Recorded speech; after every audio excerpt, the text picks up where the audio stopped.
National League South side, Torquay United have entered administration. This comes 3 years after their defeat to Hartlepool United in the 2021 National League playoff final. Since then, the club have yo-yoed between the National League and the National League South under manager Gary Johnson.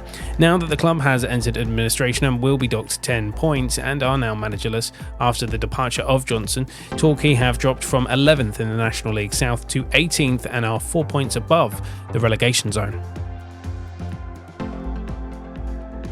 The man behind the club is a Mr. Clark Osborne, having bought the club in 2016 from a fan-led consortium. Mr. Osborne is a very controversial figure, to say the least, not just amongst Torquay United supporters, but sports fans in general, and I will explain what I mean.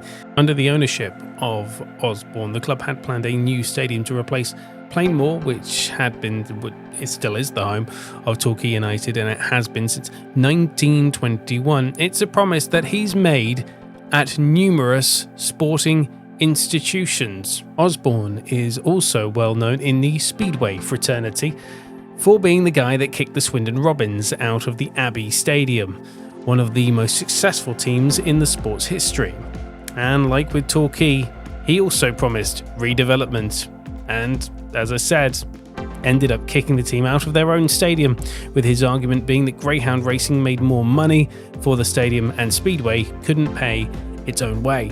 Now, this is a football channel, so I won't get into the quite frankly terminal decline of Speedway racing in the UK, which is pretty obvious, but I get the feeling this guy overpromises and very much underdelivers.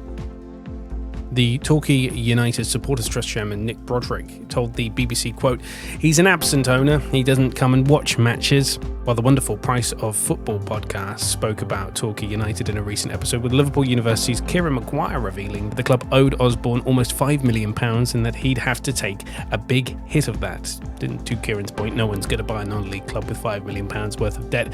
That's just a recipe for disaster.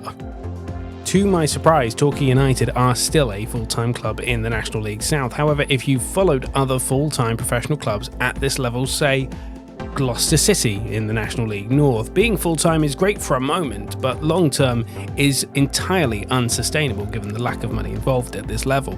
It's been a similar story for other ex-EFL clubs at this level, such as Yeovil Town and Scunthorpe United, all having various different degrees of issues, all of which we have covered. It's clear that if Torquay United are saved, their time as a full-time professional club may be over. They may need to reboot themselves as a semi-professional club in the National League South, unless of course you have a wealthy benefactor with loads of cash like Stockport County did in the National League North. And where are they now? Second in League 2?